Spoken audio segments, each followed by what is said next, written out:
dos Reis, capítulo 22, versículo 49. Eu vou ler conforme está aqui na minha Bíblia. Está um pouquinho diferente, mas é praticamente a mesma coisa, tá? Primeira Reis, capítulo 22, versículo 49. Diz assim: Ora, fez Josafá navios de Tarsis. Aqui está numa outra tradução, mas na minha está falando navios de Tarsis. Muita gente, quando ouvia falar que os navios de Tarsis estavam vindo naquela época, já entendia o que seria isso.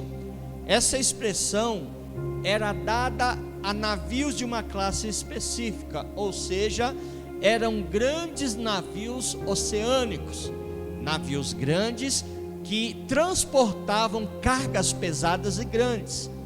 Então vamos lá, versículo 49 de novo. Ora, fez Josafá navios de Tarsis para irem a Ofir em busca de ouro. Aí você fala: pastor, eu já ouvi isso em algum lugar. Você já ouviu? Lembra que você já cantou tantas vezes, né?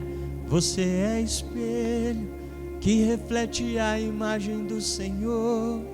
Não chore se ainda não. Aí fala assim: você é precioso, mais raro que o ouro puro de Ofir. Aí já vou explicar para você de onde vem essa expressão Ofir. Então, para Ofir em busca de ouro, mas não foram, porque os navios se quebraram em Ezion-Geber.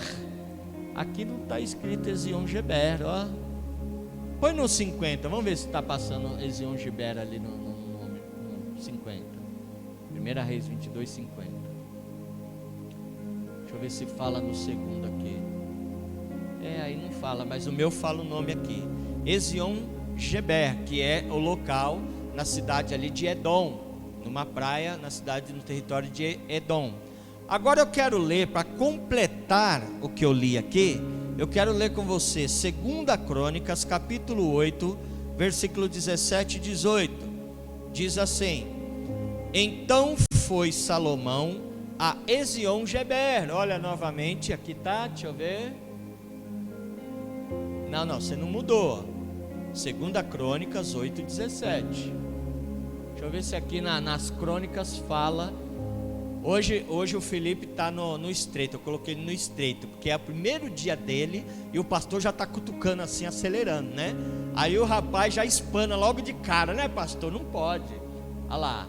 Aqui fala, ó, aqui pronunciou o nome, ó.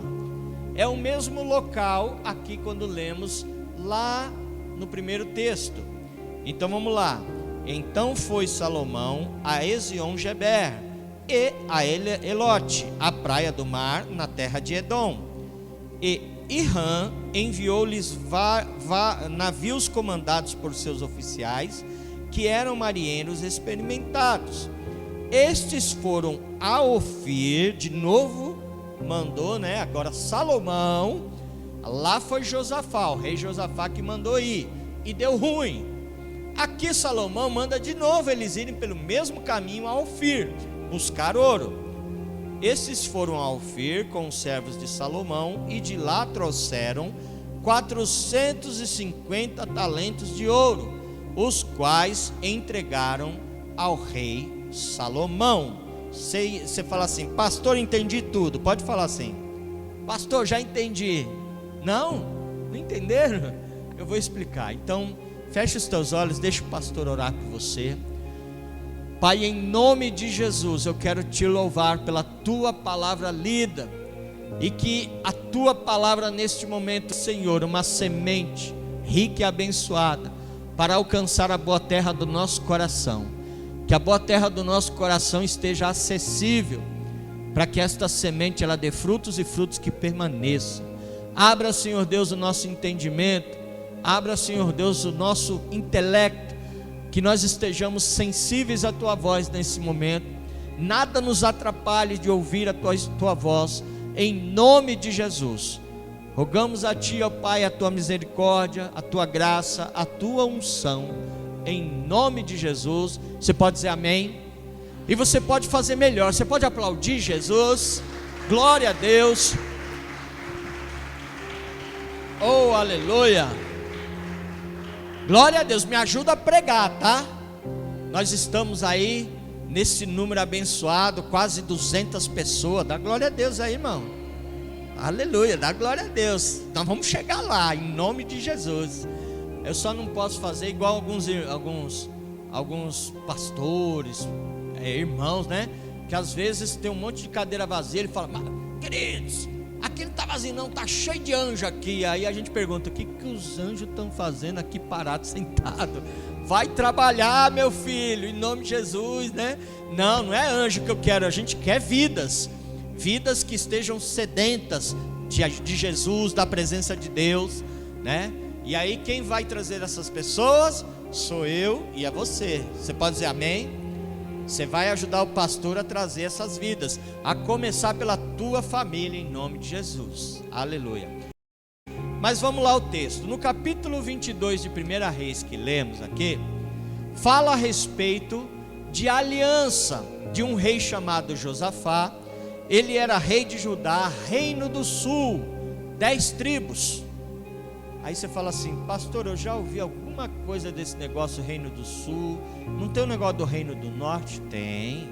Ele fez uma aliança, o rei Josafá, que ele era um bom rei. A Bíblia fala que ele andou nos caminhos do Senhor. Ele era rei de Judá, reino do sul, 10 tribos. Ele fez aliança com o rei Acabe. O rei Acabe, ele era um rei de Israel, do reino do norte.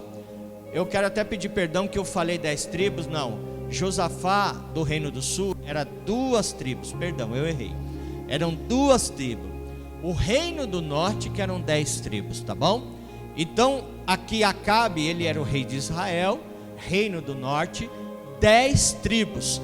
Aí você fala assim: pastor, eu também já ouvi falar desse rei Acabe. Sim, ele era um rei mau, que andou de uma forma errada nos caminhos do Senhor, desagradando os princípios, os mandamentos, o coração do nosso Deus.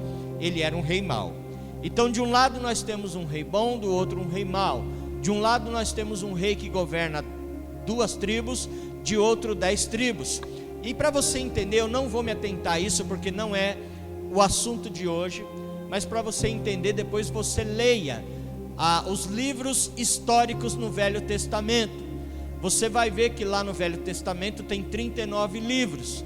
E quando você pega de Josué até o livro de Esther, você lê 12 livros, de Josué a Esther, são 12 livros. Ali são os 12 livros históricos. Você quer saber a história do rei Davi, do rei Saul, por que ele perdeu o trono? Você quer saber a história das guerras de Israel, quem eram os inimigos, suas vitórias, suas conquistas, suas derrotas? Está tudo no livro históricos no Velho Testamento. Se você ler, você vai aprender tudo isso. E também você vai ler lá sobre o rei Roboão, que com a morte do seu pai, que era Salomão, Roboão, seu filho, assumiu o trono de Israel. E a Bíblia fala que Roboão fez o que era mal aos olhos do Senhor. A insensatez de Roboão fez com que Israel rachasse em reino do norte e reino do sul. O povo descontente, porque Roboão, ele tinha ali pessoas que eram aliados do seu pai, confidentes do seu pai, escribas. Tinha ali uma turma que caminhou com o seu pai, tinha uma aliança com ele. E quando o filho assumiu, os mais velhos falaram: olha, eu estou contigo, eu servi ao teu pai, vou servir você. Só que ele não deu crédito, ele não ouviu o conselho dos mais velhos, ele preferiu ouvir a galera dele, os mais jovens. E os mais jovens colocaram pilha nele, botaram umas ideias erradas, e ele foi pelo caminho dos mais jovens e deu ruim. A Bíblia fala que houve uma ruptura, uma separação das 12 tribos de Israel. 2 foi para um lado, reino do sul, e 10 para outro lado, reino do norte. Mas depois você leia uma outra hora, a gente pode estar falando sobre isso. O capítulo 22 aqui de 1 Reis que lemos, também fala sobre profecia de falsos profetas, também fala de 3 anos depois que Acabe fez ali um acordo, um pacto com o rei da Síria. Acabe acaba quebrando esse acordo, e ele convence Josafá a ajudá-lo. É aqui que a gente começa a ver a história de Acabe e Josafá. Então ele se alia com Acabe e Josafá. Eles acabam se unindo em guerras, fazendo guerra com os inimigos juntos. E lá, aí se você puder projetar para mim, Felipe, por gentileza, no capítulo 22 aqui de 1 Reis, no versículo 40, a Bíblia diz que Acabe morre. O rei Acabe morreu e Acasias, o seu filho, começou a reinar no seu lugar. E aí no versículo 53, se você puder projetar do mesmo capítulo, o rei Acasias, a Bíblia fala que ele andou nos caminhos do seu pai, e lembra que Acabe era mau. Então a Bíblia fala que Acasias também fez o que era mal aos olhos do Senhor. Ele também trouxe para o reino ídolos, adorou quem não deveria adorar, buscou quem não deveria buscar, serviu a quem não deveria servir. E este é o erro de muito cristão espalhado na face da terra. Nós temos um modelo, nós temos um padrão, que é Jesus Cristo. Nós temos uma fonte para beber da água da vida, e não devemos pular etapas, desviar atalhos. Nós temos um alvo, nós temos um foco, uma meta, e é por ela que nós devemos seguir. Hoje eu vejo muitas pessoas se enrolando, nos cabelos das pernas. Por quê? Porque eles acabam indo por caminhos tortuosos. Você lembra que um grande problema do rei Saul foi que ele foi procurar que ele não deveria procurar. Ele deveria ir aos pés do Senhor, buscar a Deus, mas ele foi buscar quem não devia, e deu ruim, ele perdeu a coroa. Por outro lado, nós temos o exemplo daquela mulher sírio-fenícia, que ela, não sendo da linhagem de Abraão, ela foi e se humilhou aos pés de Jesus Cristo. Ela tinha um milagre para acontecer na vida dela de urgência, ela precisava disso, e ela foi no lugar certo, que foi aos pés daquele que tem a resposta para tudo. Você pode dizer amém? Ela foi aos pés de Jesus, aleluia. E se tem alguém aqui nesta noite precisando de um grande milagre, pelo menos 2 pessoas aqui, a primeira sou eu. Quem é a segunda aí? Diz glória a Deus aí. A primeira sou eu que preciso do milagre do Senhor na minha vida, e eu creio que você também, aleluia. E até tem um ditado popular que diz assim: diga-me com quem andas e eu te direi quem és. Eu acredito que você já ouviu esse ditado, que ele é muito famoso. E há uma grande chance de, quando você caminha com alguém, você pegar os trejeitos, o jeito, você se parecer com a pessoa. Porque você anda tanto que quando você percebe, você já está falando como uma pessoa, vestindo como uma pessoa, agindo como uma pessoa. E aí, olha o que o salmista disse, no Salmo 1, no versículo 1 em diante. Vamos relembrar só do 1 ao 3 só, tá? Mas ele diz assim: bem-aventurado o varão, o homem, que não anda segundo o conselho do ímpio, nem se detém no caminho dos pecadores, e nem se assenta na roda dos escarnecedores. Antes tem o seu prazer na lei do Senhor, e na sua lei medita de dia e de noite. Se fizer assim, será como as árvores plantadas junto ao ribeiro das águas, que dão os seus frutos na estação própria, cujas folhas não caem, e tudo que fizer prosperará. Você pode dizer glória a Deus? Aleluia. Esses são aqueles, aqui aleluia. Você tá ligeiro, aleluia. Essa é aquele que anda nos caminhos do Senhor, faz a vontade de Deus. Esse sou eu e é você, igreja, aleluia. E em 1 Reis, capítulo 22, versículo 49, que lemos aqui no início, Josafá manda uma frota de navios para buscar ouro em Ofir. Por que Ofir, pastor? Não tinha ouro em outro lugar mais perto, ou que fosse mais fácil para buscar? Tinha, mas é porque Ofir era um ouro especial. Ofir era um ouro puro, era o melhor ouro que, se alguém ouvisse falar em ouro, os melhores ouro vinha de Ofir. A qualidade, a pureza não se comparava em local nenhum.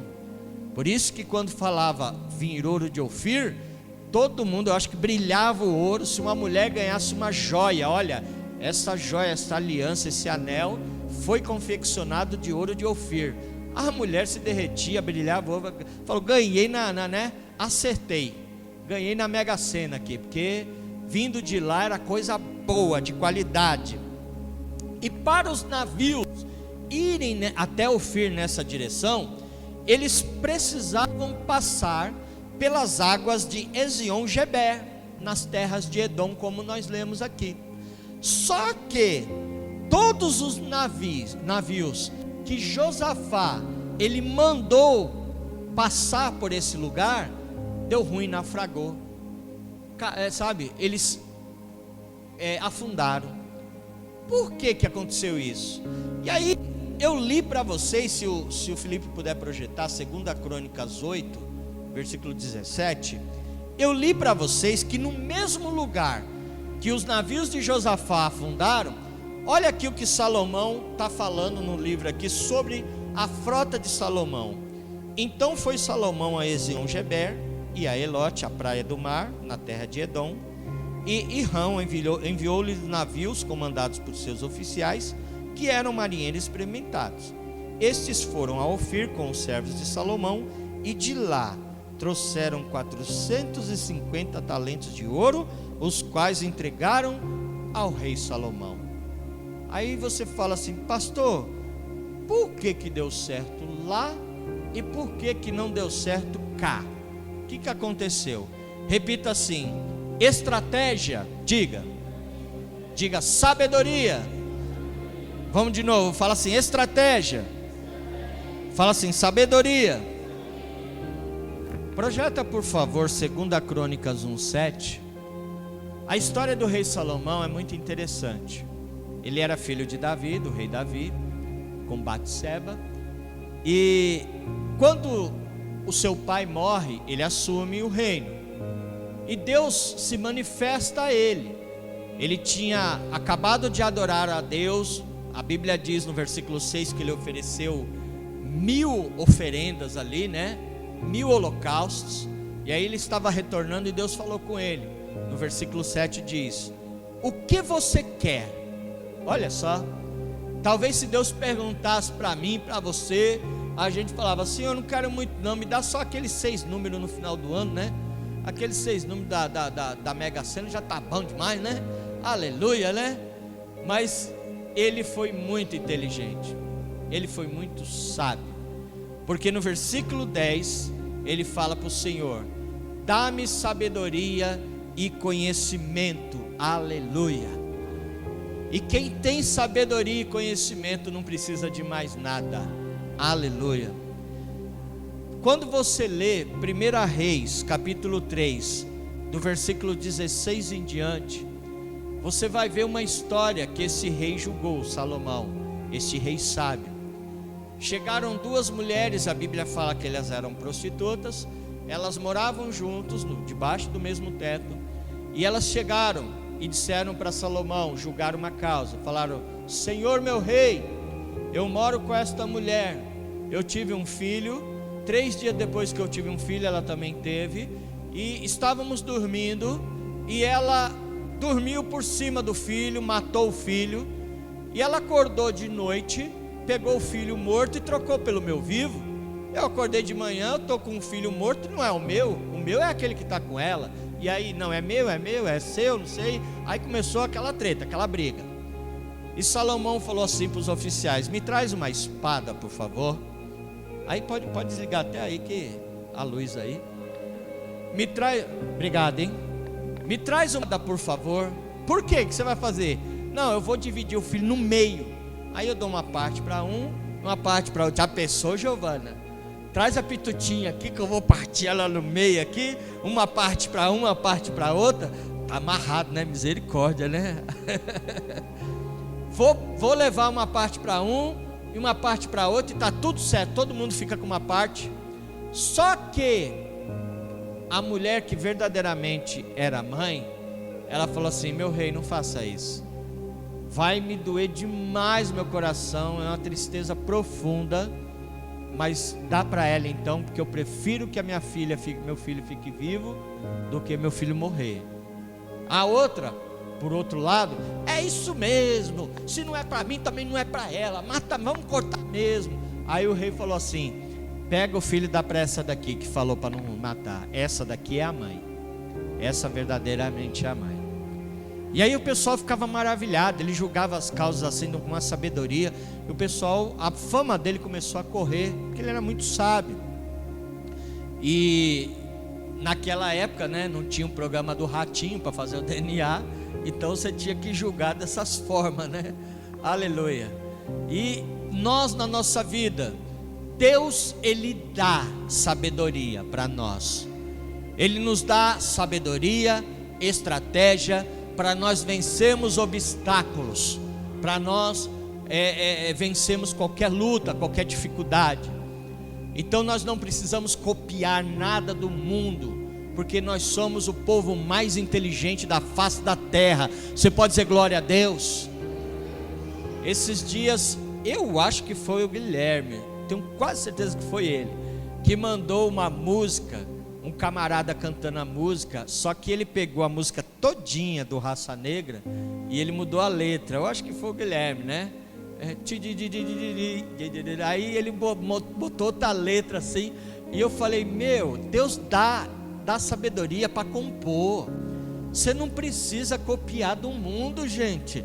Tá bom, o cara gosta não tem problema você gostar do cantor, você gosta de sertanejo, você gosta de MPB, beleza. Eu também tenho uns artistas seculares que eu admiro, que eu gosto, porque compõe bonito, é bacana, né? Não tem apologia ao sexualismo, não faz apologia às drogas, à violência, legal. Só que também não precisa pegar a letra, a música, botar não, eu vou dar uma copiadinha, né?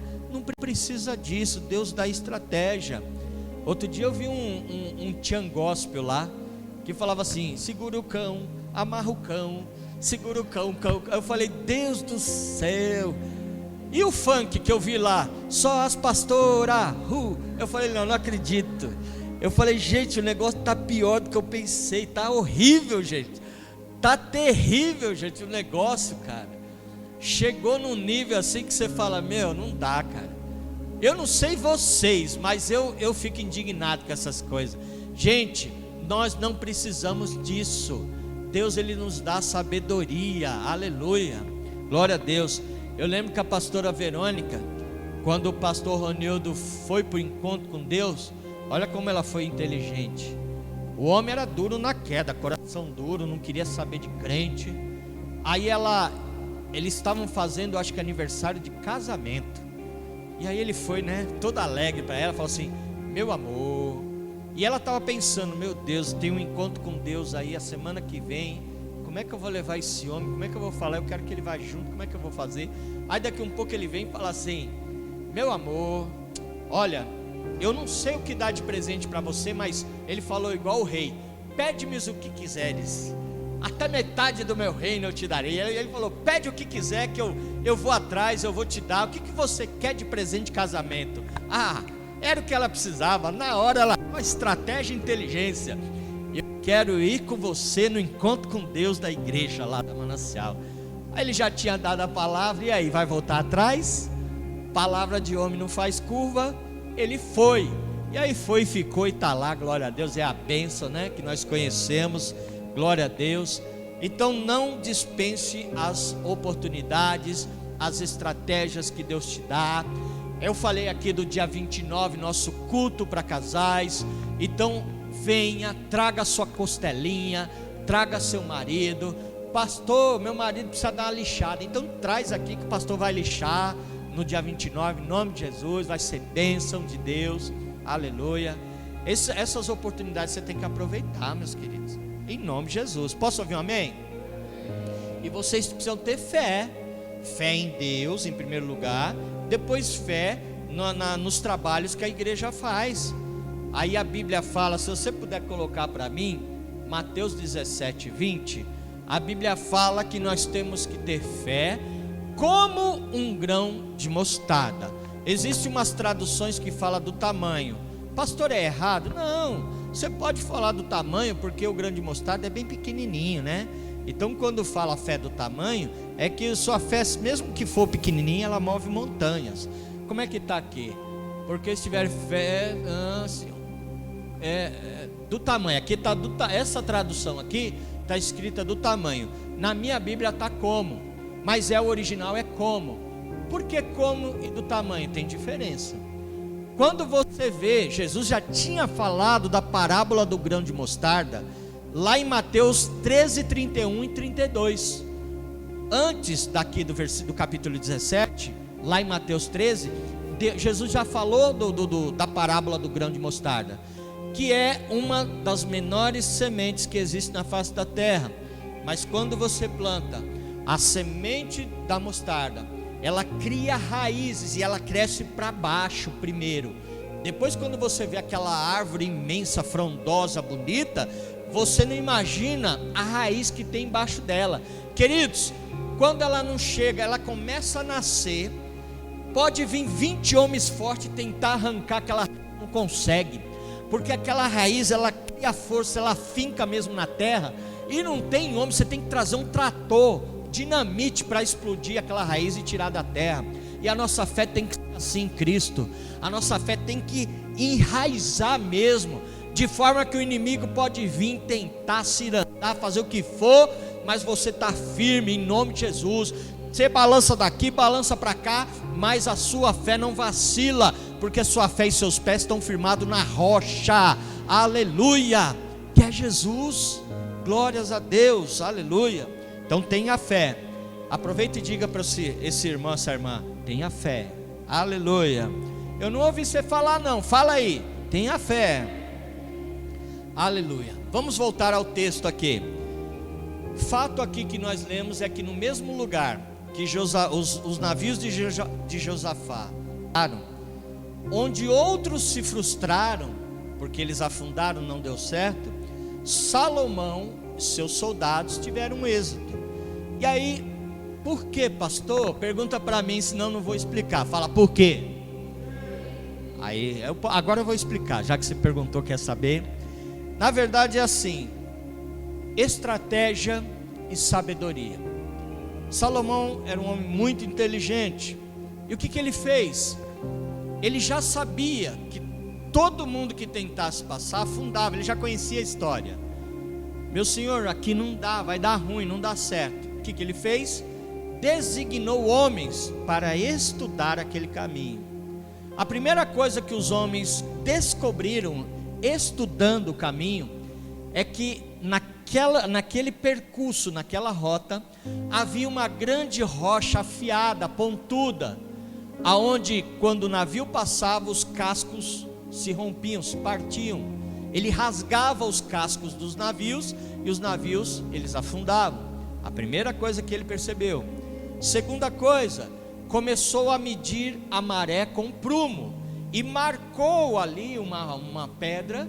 Ele marcou e eles começaram a observar a maré quando subia.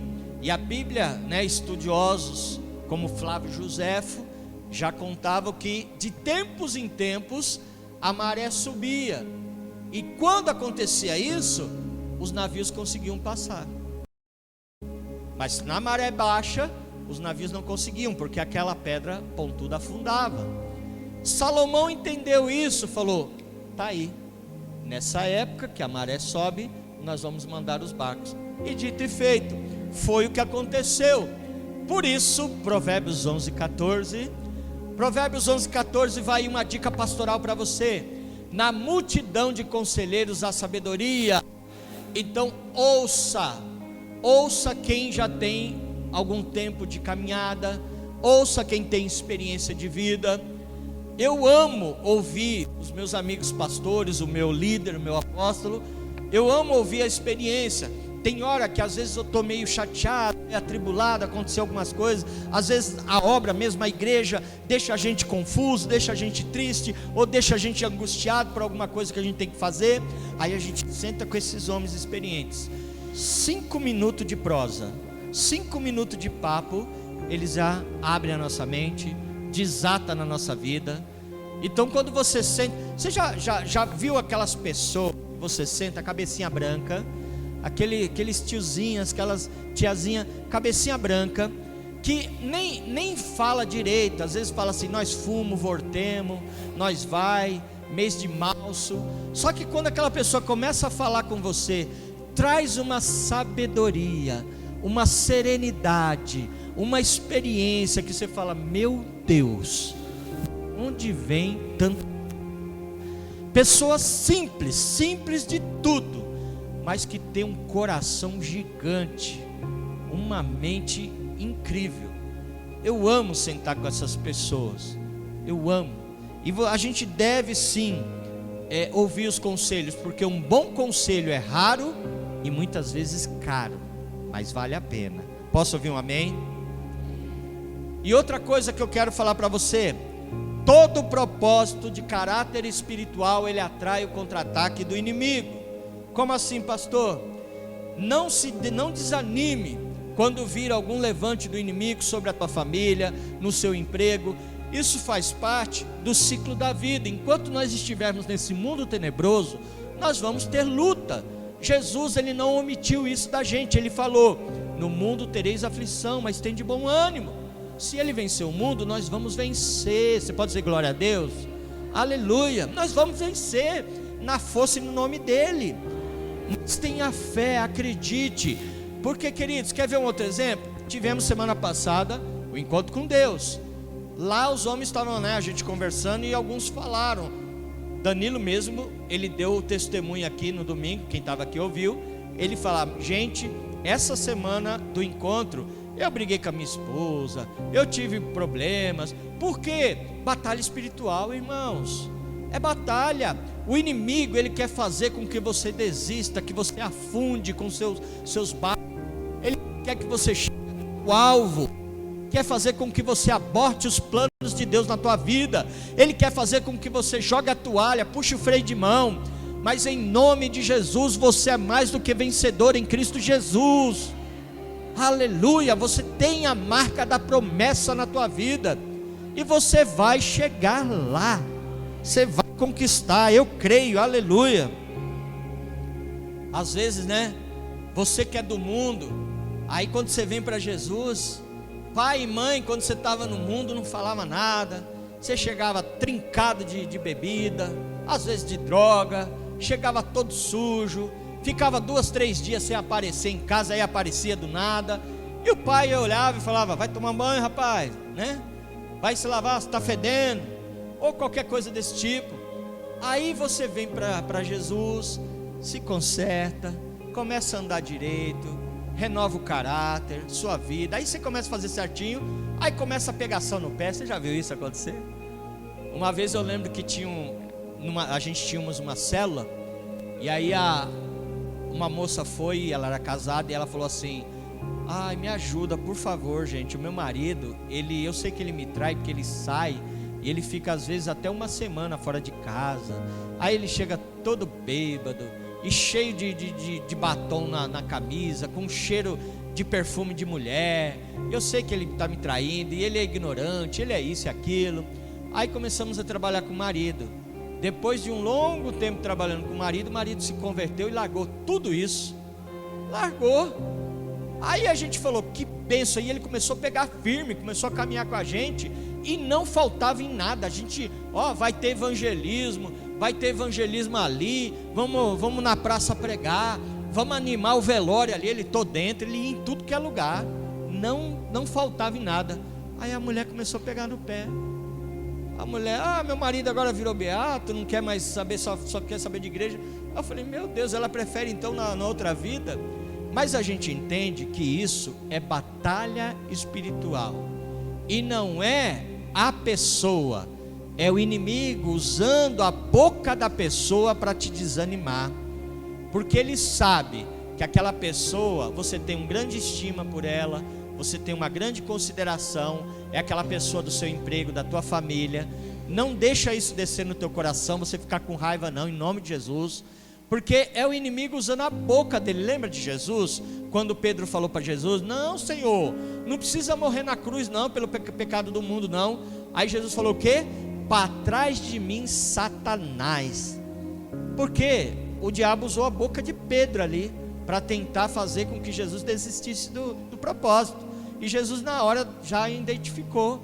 Então, queridos, não fica com bronca dessa pessoa linda, que é seu parente, seu amigo, não fica não, não é ele, não é ela, é quem está por trás, usando a boca dele, para te desanimar.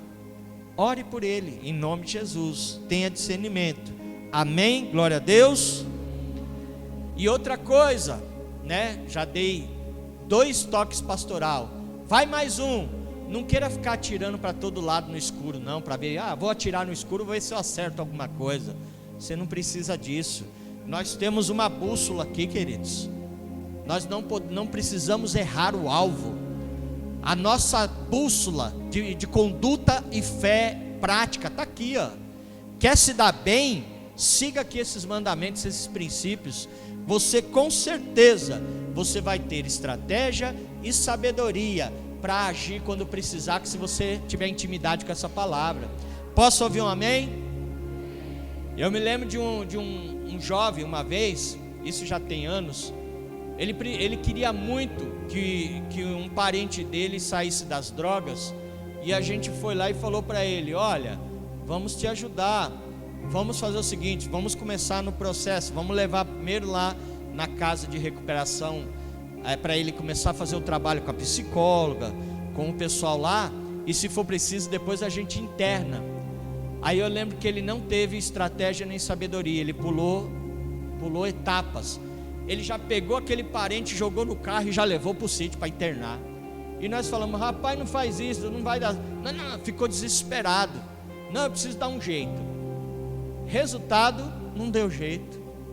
A pessoa arrumou confusão com todo mundo lá na casa de recuperação, no sítio, saiu lá expulso.